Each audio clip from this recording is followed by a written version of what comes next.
34장입니다.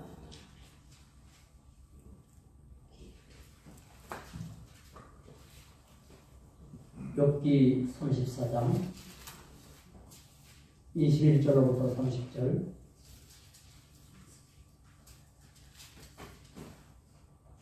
21절로부터 30절, 욥기 34장 함께 공독합니다. 화면에 되어 있습니다. 시작. 그는 사람의 길을 주목하시며 사람의 모든 걸음을 감찰하시니 해박자는 숨을 만한 흑암이나 사망의 그늘이 없느니라. 하나님은 사람을 심판하시기에 오래 생각하실 것이 없으시니 세력 있는 자를 조사할 것 없이 꺾으시고 다른 사람을 세워 그를 대신하게 하시느니라.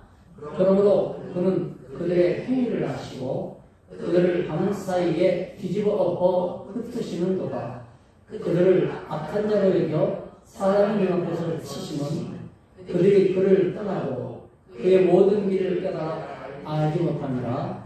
그들이 그와 같이 하여 가난한 자의 부르짖음이 그에게 상달하게 하며 빈곤한 사람의 부르짖음이 그에게 들리게 하느니라. 주께서 침묵하신다고 누가 그를 정죄하며 그가 얼굴을 가진 자인가 하시면 누가 그를 배울 수 있으리라.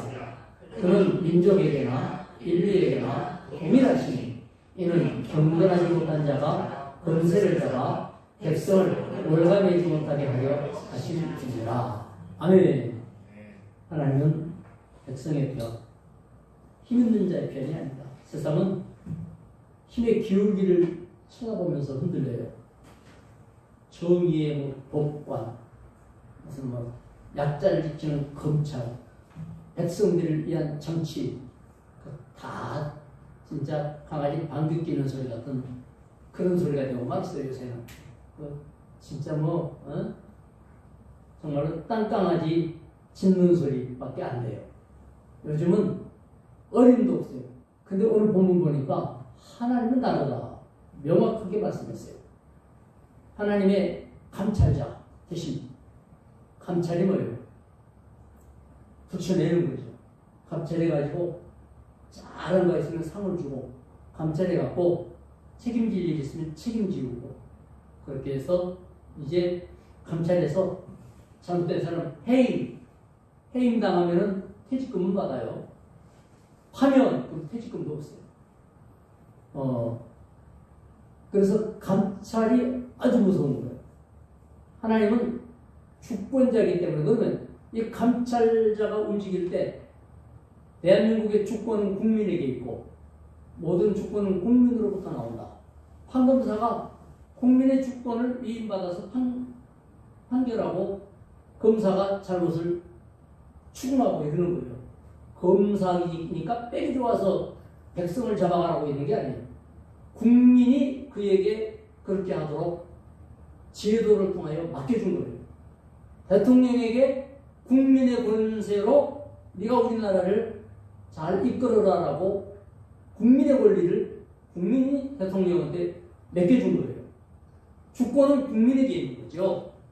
그게 헌법에 대한민국의 주권은 국민에게 있고 모든 권력은 국민으로부터 나온다.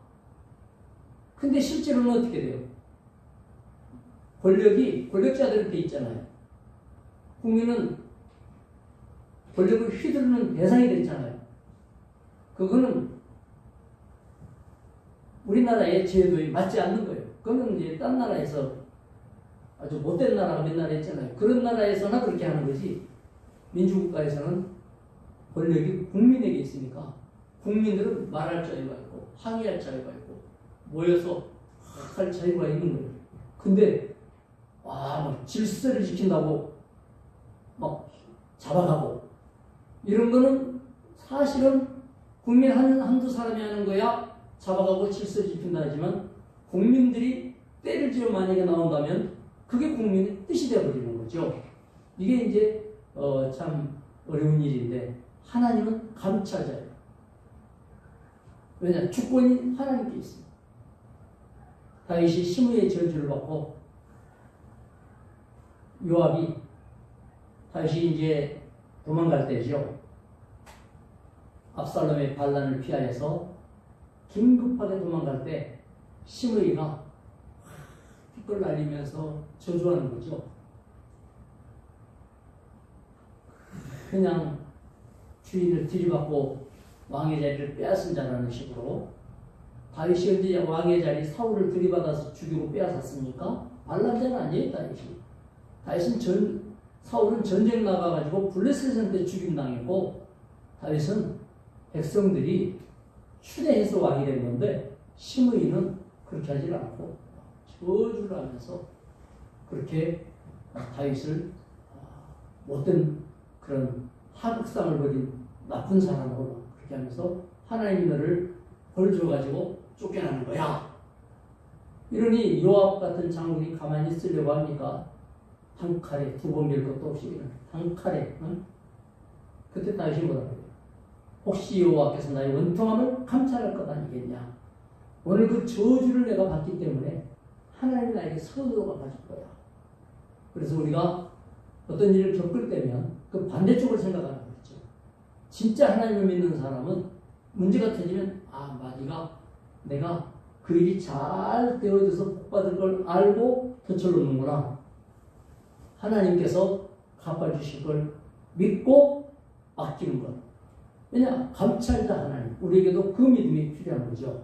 자, 어떤 사람을 감찰하냐? 상 주시려고 감찰하는 게 있어요. 시므이는 하나님이 벌 주려고 감찰하지만 역대상 29장 17절에 보면 나의 하나님이여 주께서 마음을 감찰하시고 정직을 기뻐하시는 줄을 내가 아나이다. 내가 정직한 마음으로 이 모든 것을 즐거이 들여싸우며 이제 내가 또 여기 있는 주의 백성이 주께 자원하여 드리는 것을 보니 심히 기쁩니다 하면서 다윗이 하나님 앞에 성전 지을 그 소망을 갖고 많은 재물들과 성전 지을 건축자재들을 준비했죠. 그런데 이걸 볼 때에 그냥 할 수 없이 한 것도 아니고 누가 하나님 하라고 한 게 아니죠. 자원해서 하고 싶어서 하나님의 성전 짓고 싶은 이유가 자기가 백향목 궁전에서 다 향기나는 그 백향목으로 궁을 지어놓고 고대왕실 높은 집에서 다 잠자고 살다 보니까 너무 행복한 거야. 문득 우리 하나님의 법궤는 펄럭거리는 장막 속에 아직도 있구나. 이 생각이 나니까 너무 죄송해서 안 되겠다. 내 궁궐보다 더 좋은 하나님의 집을 지어드려야 되겠다. 이렇게 하고 하나님 앞에 자원하여 성전 짓기로 마음먹었죠. 여러분이 잘 되고 싶으면 잘 되고 싶은 만큼 하나님께도 차려야 되겠다. 이런 걸 같이 가야 되는 거예요. 근데 보통은 어떻게 해요? 하나님 나 잘 되게 해줘 보세요. 그러면 내가 찔끔 이렇게 해볼게요. 보통 그렇게 생각하거든. 네? 그런데 그렇게 하지 말고 하나님 앞에 다윗처럼 이것이 뭐예요? 정직한 마음에서 나왔다. 자원하는 마음에서 나왔다. 하나님은 그 감찰하시기 때문에 하나님이 세심하게 감찰하실 것을 다윗은 알고 자기 심령을 주께 바친 거예요. 고난도 감찰해요. 느헤미야 9장 9절에 바빌론 포로에서 돌아올 때 그 엄청난 70년의 고통 가운데에서 주께서 우리 조상들이 애굽에서 고난받는 것을 감찰하시며 홍해에서 그들의 부르짖음을 들으시고 건져내셨습니다. 이런 것처럼 우리도 홍해바다 건너서 우리 조상들이 나온 것처럼 바빌론의 포로로 잡혀갔다가 돌아갑니다. 이것은 하나님이 홍해를 연 것과 같은 은혜입니다. 그러면 그 바벨론에 간 이스라엘은 그럽니까? 세상에 빠져서 방황하다가 지옥 가야 될 우리를 이 세상에서 건져내서 주의 은혜의 자리로 불러내 주신 것도 이스라엘을 홍해를 건너게 하신 은혜와 같은 은혜를 나에게 주셨음입니다. 할렐루야! 이 믿음이 우리에게 있는 거예요. 하나님은 고난을 감찰하시고 저주와 또 묶여있는 종된 형편을 감찰하셔서 자유를 주시고 주의 자녀의 축복으로 가나안 땅으로 이끌어 가시는 분입니다. 마음과 양심도 감찰하신다는 것입니다. 시편 7편 9절 시작. 악인의 악을 끊고 의인을 세우소서. 의로우신 하나님의 사람의 마음과 양심을 감찰하시나이다. 양심과 들쳐가지고 아무리 두꺼운 책과 같아서 한 페이지 한 페이지 일일이 다 읽어보시고 하나님은 그 토시 하나까지도 내놓지 않고 다 읽으시는 분, 마음과 양심을 감찰한다. 시편 11편 4절에도 시작. 여호와께서는 그의 성전에 계시고 여호와의 보좌는 하늘에 있으며 그의 눈이 인생을 통촉하시고 그의 안목이 그들을 감찰하시도다. 하나님의 눈은 불꽃과 같다. 누구도 그 눈에서 벗어날 수가 없다. 불꽃이니까 어둠 속에 숨지도 못해요. 불꽃 같은 눈이 그냥 다 찾아낼 거예요. 다 보고 계시고 이런 불꽃 같은 눈으로 그의 눈이 인생을 통촉하시고 통촉하옵소서. 이거는 그냥 깊이 살펴달라는 거 아니에요. 하나님은 모든 인생을 깊숙이 들여다보고 그 안목을 감찰하시는 분입니다. 그래서 결국은 어떻게 돼요? 악인과 선의를 구분해내요. 잠언 15장 3절 시작. 여호와의 눈은 어디서든지 악인과 선의를 감찰하시니라. 못된 인간은 그래서 절대로 하나님을 피할 수가 없어요. 선한 사람은 하나님의 상을 받을 수밖에 없어요.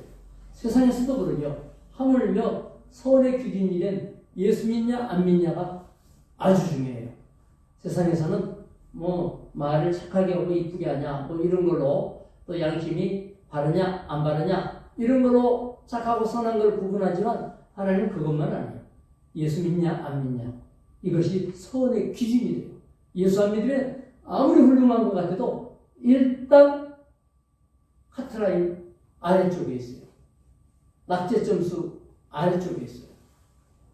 일단 예수 믿으면 합격은 해요. 예수 믿으면 아무리 엉터리 같아도 합격하기 때문에 예수 믿는 사람들이 그 백을 믿고 까분단 말이에요. 하나님 앞에 예수 믿으면 천국은 가는데 뭐 하면서 함부로 해요. 이걸 이제 바울 사도가 고린도 교회를 향해서 책망할 때 뭐냐면 당시에 영주주의 이단 들어오는 게 왜 나쁘냐? 고린도 교회에 영주주의 이단 들어왔다 그러죠? 영주주의 이단은 뭐냐? 육신을 악해. 이 육신은 죄에 가까워. 죄성을 갖고 있고 죄를 사랑해. 우리 영이 맑아서 하나님을 바라봐야 돼. 이렇게 하면서 영혼을 맑게 하고 밝게 하고 그렇게 하려면 선하신 하나님만 바라봐야 되는 거야. 영을 맑게 하기 위해서는 육신을 갖다가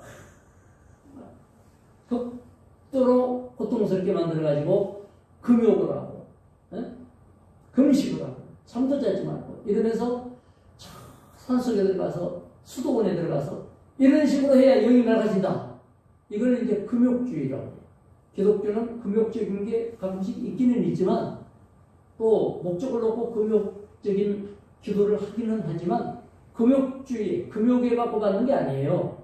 자기를 쳐서 복종시키려고 금욕을 하는 거지 금욕을 통하여서 하나님이 그걸 좋아해가지고 응답 주시는 거. 금식만이 한다고 되는 게 아니에요. 하나님은 은혜의 하나님이시다고 말이에요. 금욕적인 요소가 있지만 금욕주의는 아니에요. 근데 고린도에는 금욕주의, 반대는 뭐예요? 방종주의. 영이 깨끗한데 육신은 영한테 무슨 영향을 못 주지 않느냐? 그러니까 육신은 마음대로 불러도 영은 언제나 깨끗할 수 있는 거야. 이리 죄에 용서받았고 구원받았는데 무슨 그러니까 영혼은 천국 가게 돼 있는 것이고 육신은 막 불러도 돼. 그래서 죄가 아니고 멋대로 살아가는 이런 게 이제 자유 방종주의. 이게 이제 이단이 두 개다. 이래서 바울 사도는 고린도 교회를 책망을 했어요. 선과 악의 기준 오직 하나님이 있다. 하나님의 감찰이 가진 위력이 얼마냐? 행악자가 피할 길이 없어요. 여기 우리가 읽은 22절에 행악자는 숨을 만한 흑암이나 사망의 그늘이 없느니라. 죽어도 들춰내갖고 하나님 부활시켜갖고 심판하잖아요. 죽으면 끝! 세상 사람들은 그렇게 말하죠. 죽어버리면 끝난다. 그래서 어떤 사람은 심지어 자살까지 해버려요. 다 끝나겠지. 근데 하나님은 어때요? 야, 네가 자살해? 살려내버려. 주님 재림할 때 부활시켜가지고 너희는 자살한 죄까지도 네가 책임을 져야 돼. 자살하는 죄까지 덮어 씌워서, 덮어 씌운 게 아니지. 자기가 짊어져야죠. 자기가 진 죄니까. 행악자는 숨을 만한 흑암이나 사망의 그늘이 없어요. 어느 그늘로 들어가도 다 드러나 보이는 거예요. 이 하얀 종이가 하얗게 보이죠? 왜냐? 그 시커먼 색깔 때문에 더 하얗게 보이는 거예요. 그래서 테두리라도 시커매야 돼. 텔레비전 테두리는 그래서 시커먼 게 많아요. 거기가 시커매요. 테두리를 하얗게 해놓으면 이 하얀색이 안 두드러져요. 하나님은 악인을 왜 이렇게 세워가지고 심판하느냐? 천국에 가는 의인들이 얼마나 귀한 것을 대조시키는 거예요. 지옥 가는 악한 자가 얼마나 악하고 불행한 것을 보여주는 거예요. 숨을 데가 없어요. 숨을 데가 없어요. 자, 하나님의 판단과 결정은 망설일 필요도 없어요. 하나님의 선택은 고려할 이유가 없는 거예요. 하나님이 무슨 일을 할 때 증인 내세워갖고 확인할 필요가 없어요. 증인이 왜 필요해요? 진짜인가 아닌가를 확인하기 위해서 증인이 필요한 거예요. 조사가 왜 필요해요? 사실인가 아닌가를 확인하려고 조사가 필요해요. 근데 하나님은 조사할 필요가 있어요, 없어요? 필요가 없어요. 자료가 필요해요? 어떤 자료도 필요 없어요. 우리 하나님은 권력자라 해도 차별이 없어요. 우리나라는 권력 잡으면 다한 줄 알고 까본 사람들이 꽤 있어요. 근데요, 하나님의 이 성격을 한번 보세요. 하나님의 성격으로 볼 때 권력 잡아서 까불면은 큰일 나요. 꽤 오래가는 그런 권력이 있습니다.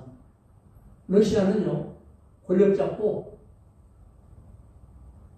자기 백성을 몇 억을 죽였는지 몰라요. 한 2억 죽였죠. 자기 백성은. 공산주의. 중국은 더 많이 죽였죠. 마오쩌둥이 혁명한답시고 하면서 더 많은 사람을 죽였어요. 그 얼마나 갔습니까? 러시아는 한 50년 갔어요. 한 50년. 꽤 오래 가기는 했죠. 그 다음에 중국은 지금 한 80년, 90년, 2030년까지 치고 잘하면 100년까지는 가겠네. 중국은. 근데 왜 100년 그거 뭐 하나님이 가소롭죠. 북한은 지금 한 70년 가죠. 북한은 한 70년 가요. 3대째. 그런데 그거 얼마 못 가요. 우리나라도 까본 사람들이 요새 많이 있다고 들었는데요. 하나님은 증인 필요 없어요. 조사 필요 없어요. 즉시 교체하고 즉시 해결해요. 주님이 결정하면 끝이에요. 이수단절 하나님은 사람을 심판하시기에 오래 생각할 것이 없으시니 고민하고 고려할 거 없어요. 계획표가 있고 시간표가 있고 하나님의 뜻이기 때문에 이때까지는 내가 앞으로 네가 어떻게 할지 다 알기 때문에 전 인류와 그 백성과 그 지역과 그 교회와 그 개인과 각각을 고려하며 전체를 고려하신 하나님이기 때문에 거기에 전체적인 예수 그리스도 재림까지도 다 맞춰놓고 하나님의 시간표를 정하시는 거예요. 구속사적으로 정하는 거예요. 그래서 우리는 은혜를 받는데 일반 은혜도 많이 받아요. 햇빛도 많이 받고 공기도 많이 먹고 돈도 많이 벌고 이거 일반 은총이에요. 일반 은총. 네, 특별 은총을 받아요. 천국 가는 것 특별 은총. 예수 믿는 것 특별 은총. 돈 버는 건 열심히 돈 벌고 신의 기고 이러면 안 믿는 사람도 돈 버는 건 그건 햇빛을 아무에게나 주신 것 같은 하나님 주신 일반 은총이에요. 자기들이 만든 거 아니잖아요. 햇빛도 공기도 하나님이 허락해 놓은 거예요. 이 세상 흘러가는 것도 하나님의 범위 안에 있어요. 그런데 그 중에 특별 은총 받은 사람, 구원받은 사람, 예수 믿는 사람, 하나님의 사명을 깨달은 사람이 일반 은총을 갖고 하나님의 영광 돌리기를 원한다 라고 생각하면 특별 은총으로 이걸 갖다가 다스려줘 나가면 여러분이 일반 은총의 것이 특별한 것으로 오게 되니까 특별히 축복해 주옵소서 이런 기도를 할 수가 있는 거예요. 특별히 축복받고 싶어요? 일반적으로 받고 싶어요. 특별히 특별히 받고 싶으면 특별한 생각을 해야지. 아니 생각은 평범이야로 하면서 복은 특별하게 달래. 어디 그런 법이 있습니까? 세상에도 그런 직장은 없어요. 평범한데 사장님한테 특별대우 해달래. 그러면 특별대우에서 잘라버려. 너 같은 사람이 많으면 우리 회사가 복잡해지겠다 이래가지고. 그렇죠? 네? 그렇게 특별히 잘라버려. 근데 보통 하나님 앞에 뭐라 그래요? 평범하지도 않게 기도하고 평범한 생각도 안 하면서 꿈도 없고 하나님 앞에 내가 지금 아무리 약해도 주가 강하시니까 내가 강한 주님께 달라붙었다. 그러니까 내 약한 걸로 생각하지 않고 주의 전능하심을 보면서 주님 호여받아 가를 수 있습니다. 기적을 일으킬 수 있습니다. 하나님이 나와 함께하면 뭐든지 할 수 있습니다. 나에게 이런 일을 해주시기 바랍니다. 기도라도 특별하게 해야 될 거 아니에요? 할렐루야. 그렇게 특별 기도를 해나가면 생각이 바뀌고, 생각이 바뀌면 보는 게 바뀌어지고, 말하는 게 바뀌고, 다 바뀌게 되고, 하나님의 역사가 특별해진단 말이에요. 특별한 종받기를 축원합니다. 하나님은 오래 생각할 것도 없어요. 딱 보면 볼 필요도 없지. 하나님이 안 본다고 뭐. 하나님은 우리처럼 눈이 뭐 2개거나 하나거나 3개거나 이번에 이 건강검진 가가지고 눈을 재는데 저는 짝눈이거든요. 이 왼쪽 눈은 아주 약하고 오른쪽 눈은 이게 부동시라고 하잖아요. 이 부동시는 책을 보면 글자 크기가 다르게 보여요. 이 눈을 감고 보는 거하고 이 눈을 감고 보는 거하고 글자 크기가 달라요. 그러니까 동시에 오래 보면 머리가 아파요. 그러니까 이건 이제 부동시라고 해요. 부동시. 부동시가 심한데 이거 뭐 어떻게 할 수 없잖아요. 안경으로 바꿀 수 있는 것도 아니고 약으로 바꿀 수 있는 것도 아니고 수술한다고 나아진 것도 아니고 이거는 그냥 그렇게 말하자면 눈이 고장이 나서 그렇게 된 거예요. 그래도 주로 제대로 보이는 오른쪽 눈으로 본단 말이에요. 주로. 왜냐? 오른쪽 눈은 정상으로 보이니까. 그러면 왼쪽 눈 없어도 되겠네. 뭐 근데 또 그건 아니에요. 이 사람 머리라는 게 얼마나 찌막해요. 하나 감고 쳐다보면 분명히 작은데 먼 데 같은 데 쳐다보면요 이게 머리에서 적당하게 조합을 해가지고 대략 이렇게 볼 수 있도록 이렇게 해주니까 얼마나 인간을 잘 만들어놨는 거예요. 이걸 로봇을 만들어가지고 하려면요 그거 교정하려면 장치가 엄청나게 들어가야 되잖아요. 야, 우리 하나님은 얼마나 오래 이거는 하나님은 어떤 것도 필요 없어요. 즉시 결제하며 즉각 해결하신다. 하나님이 만들어주신 걸로 즉각 되는 거예요. 하나님은 사람을 심판하시기에 오래 생각할 것이 없으시다. 심지어 높은 사람 때문에 보세요. 뭐 장관이니 대통령이니 이러면 검사 판사가 벌벌 떨면서 법이고 뭐고 일단 뭐 마음에 들게 해놓고 보자 이런 식이잖아요. 근데 안 돼요. 한번 읽어봅시다. 시작. 세력 있는 자를 조사할 것 없이 꺾으시고 다른 사람을 세워 그를 배신하게 하십니다. 그러므로 그는 그들의 행위를 아시고 그들을 밤사이에 뒤집어 엎어 흩으시는도다. 밤사이에 밥그릇 엎듯이 확 그들을 들려 엎어버린대요. 고무신에 그냥 먼지 엎듯이 확 들어엎어서 탁탁 털어버린대요.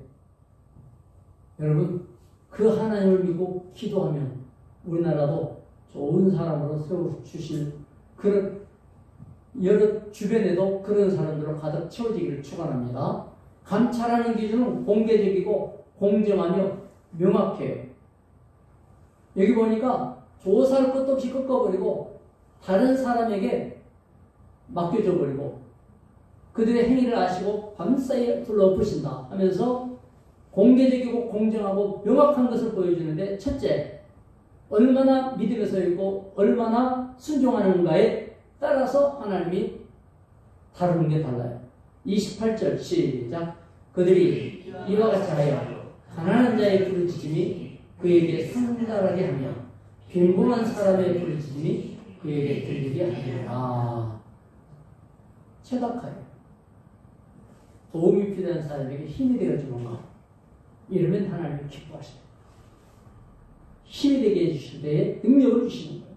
그래서 초대교회는 그런 일을 많이 했어요. 요즘 새벽기도 때 고린도 교회에 바울 사도가 그런 삶을 실천하도록 계속적으로 말씀을 전해주고 사람을 보내고 하는 내용들을 보고 있어요. 자, 체득하란 하나님 대신하는 거예요.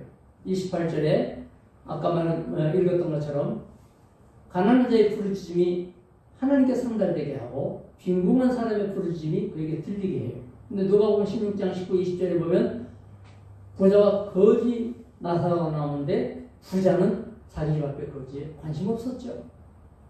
거지는 몸이 헐고 그냥 던져진 것 주워먹고 이랬는데 부자는 뭐예요? 잔치 벌이면서 떵떵거리고 살고 하나님이 둘 다 불러갔어. 그런데 가보니까 뭐 생각하고 고려할 것도 없어요. 하나님 믿고 세상에서는 고생했지만 나사로는 믿음의 조상 아브라함의 품에 안겼고 부자는 지옥 갔잖아요. 최박하는 아주 중요하죠. 약한 사람을 위해서 우리는 작은 관심이라도 갖고 이것은 매우 중요합니다. 절대자에 대한 방심, 절대자에 대한 무시, 절대자에 대한 불신, 그것은 어리석은 때문에 하나님이 감찰해요. 29절 읽읍시다. 시작. 주께서 침묵하신다고 누가 그를 정죄하며 그가 얼굴을 가리신다면 누가 그를 배울 수 있으랴. 그는 민족에게나 인류에게나 동일하시니. 야, 대단하죠. 보통 귀신들은 조그만 지역에 바위 하나에 큰 고목나무나 뭐 이런 데 하나에 붙어있죠. 그 다음에 뭐 대나무 숲에 어릴 때 뭐 대나무 숲에 가는 귀신 나온다. 또 우물가에 이런 식이요. 동해 용왕님, 동해 바다에 이런 식이요. 그런데 하나님은 뭐예요? 전 인류, 온 세계, 우주 만물 하나님이 모든 걸 창조하여 놓으시고 그 모든 속에도 존재하시며 그 밖에도 계셔. 우주 밖에도. 그는 이와 같은 분이시기 때문에 하나님은 어디 계시냐? 침묵하고 계시지 않냐? 무슨 응답을 받았느냐? 이렇게 말할 수 없다는 거예요. 시편 14편 1절에 그래서 이렇게 말해요. 시작. 어리석은 자는 그 마음에 이르기를 하나님이 없다고더라. 그들은 부패하고 그 행실이 가증하니 선을 행하는 자가 없도다.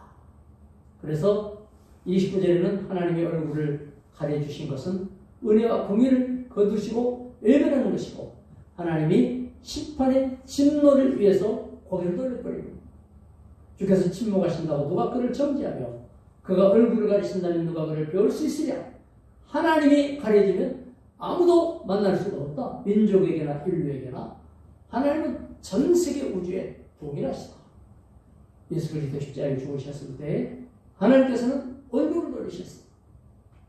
그래서 대낮에 12시서부터 캄캄한 흑암이 십자가와 그곳에 모인 온 사람 위에 덮여서 앞을 분간하지 못하는 어둠이 깔렸어요. 하나님이 죄에 대해서 진노하신 것이며 아들이 죽은 것을 참아볼 수 없어서 고개를 돌리셨다 그랬어요. 하나님이 가리면 누가 하나님을 찾아낼 수 있으며 누가 따질 수 있어요. 그렇기 때문에 권세는 오직 하나님이 결정합니다. 30절 시작. 이는 경건하지 못한 자가 권세를 잡아 백성을 올가매지 못하게 하려 하시니라. 하나님은 백성을 사랑하십니다. 지키십니다. 여러분의 가난함과 여러분의 궁핍함과 여러분의 억울함과 여러분의 안타까움이 있다고 하면 그 일로 팔짝팔짝 뛰기 전에 하나님께 아뢰야 돼요. 주님, 내 형편 이렇습니다. 하나님이 해주셔야 됩니다. 이래야 돼요. 근데 우리는 그렇게 하나님께 맡기지 않고 어떻게 해요? 내가 짊어지죠. 그리고 펄쩍펄쩍 뛰면서 가만히 있으면 덜 무거울 건데 무거운 걸 짊어지고 막 펄쩍펄쩍 뛰면서 왜 이렇게 무겁습니까? 야, 너 그만 뛰어. 네가 뛰니까 무거워.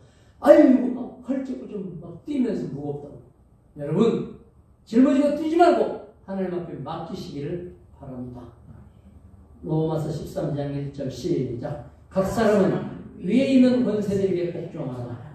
권세는 하나님으로부터 나지 않으니 없나니 모든 권세는 다 하나님께서 정하신 바라. 이걸 놓고 악한 권세에 대해서도 그러느냐? 이건 보편적 선을 가진 권세를 말하는 거지 악한 권세에 대해서는 저항하고 그 권세를 강하게 믿음의 힘, 하나님의 이름으로 응징하는 것이 하나님의 뜻이에요. 그래서 어디입니까? 독일의 목사님들 가운데에서 훌륭했던 목사님들이 계시는데 그 목사님은 히틀러가 막 준동했을 때 목숨 걸고 저항했거든요. 다른 분들은 저항하지 않았어요. 왜? 유대인들을 막 잡아서 가둘 때 유대인들이 좀 유별하니까 독일인들이 싫어하는 사람이 많았는데 뭐 유대인 잡아가는 거지 뭐. 그전에 공산주의부터 후려잡았죠. 히틀러가. 공산당 다 법을 만들어가지고 국민들이 환호했어요. 공산당 다 잡아가니까 환호했어요.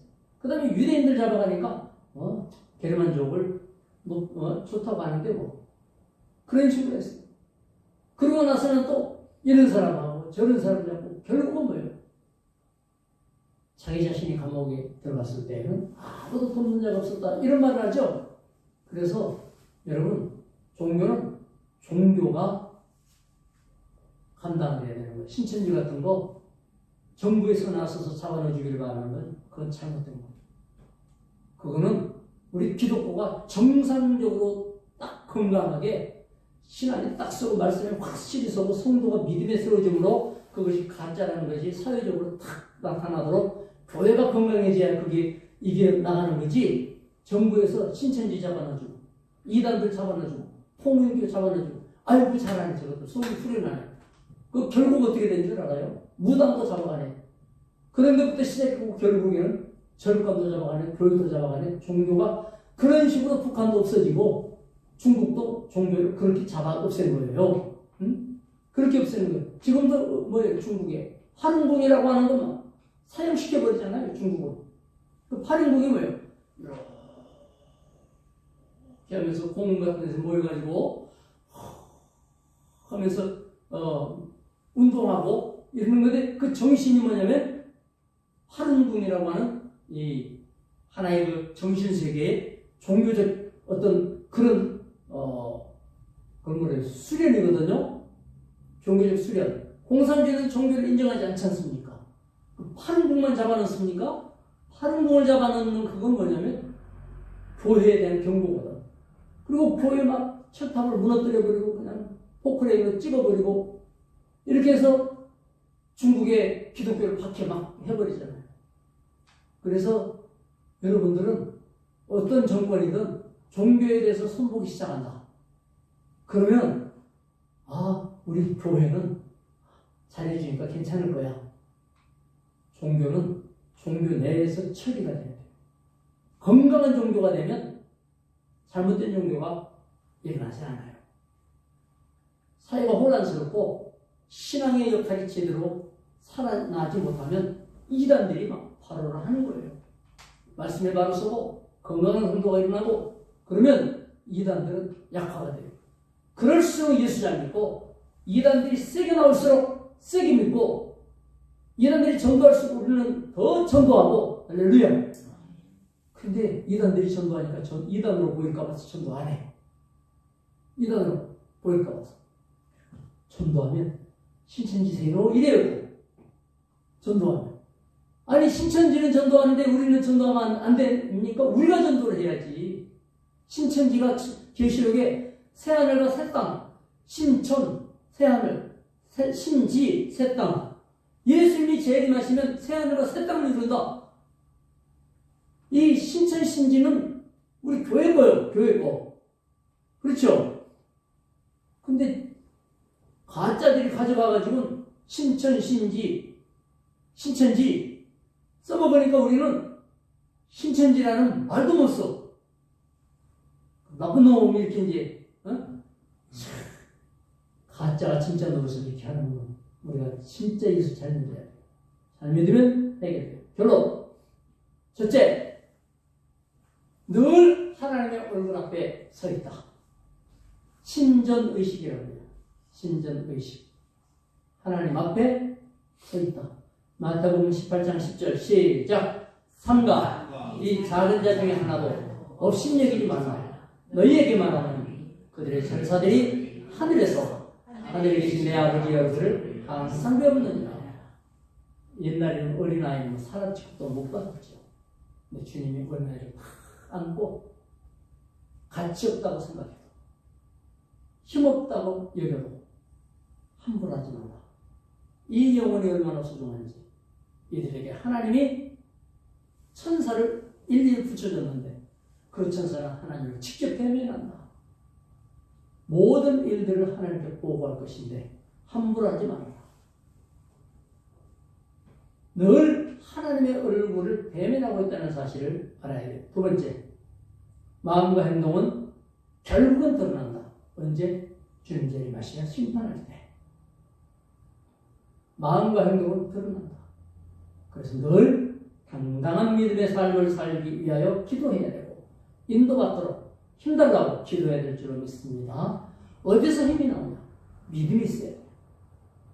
믿음이 있어야 순종할 수 있어요. 순종은 힘이 없으면 안 돼요. 내가 힘이 없는데 어떻게 따라갑니까?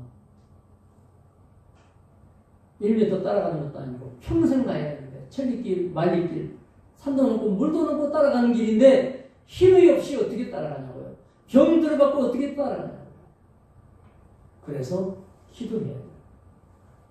그리고 하나님 주신 긍휼한 마음, 불쌍한 마음을 삶 속에서 실천하면서 십자가 정신은 나를 드리고 내가 짊어지고 내가 감당해 나가는 정신이에요. 하나님을 높이고 나는 낮추는 이런 정신이에요. 성령의 감동하심이 오면 이게 돼요. 하나님의 성령이 역사하시면 돼요. 한마디로 은혜 받아야 돼요. 은혜 받는 게 뭐냐? 그렇구나 라고 깨닫는 거예요. 이해하는 거예요. 마음이 와 닿는 거예요.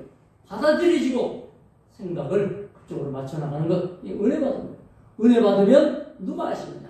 성령님이 도와주시고 성령님이 하시게 되어 있어요. 그래서 우리 의지는 결심하고 결단하지만 그걸로는 결판이 안 돼요. 결국은 하나님의 성령이 힘주시고 능력 주시기 때문에 주여 나는 연약합니다. 하나님이 힘주시옵소서. 성령께서 역사해 주옵소서. 내가 감당할 수 없는 것 하나님이 하실 수 있습니다. 기적을 일으켜 주옵소서. 특별한 은혜를 주시옵소서. 성령의 역사가 여러분에게 되시기를 주의 이름으로 축원합니다. 기도합시다. 하나님 아버지 감사합니다. 은혜 중에 역사해 주시며 얻는 가운데 역사하신 줄 믿습니다. 진실로 하나님은 모든 걸 감찰하시는 감찰자시며 주권자시며 결정자시기 때문에 망설이거나 증인을 대거나 자료를 갖거나 이런저런 조사를 할 필요가 없습니다. 즉시 망설일 필요 없이 당장에 결정하시는 하나님, 그대로 되시는 하나님이시기 때문에 하나님 앞에 사랑받고 인정받고 귀히 여김받고 하나님이 기뻐하시는 주의 자녀 되었으니 하나님이여 주께서 복으로 결정하시고 이행하시기 원합니다. 즉석에 은혜 주시며 일생의 복을 주시옵소서.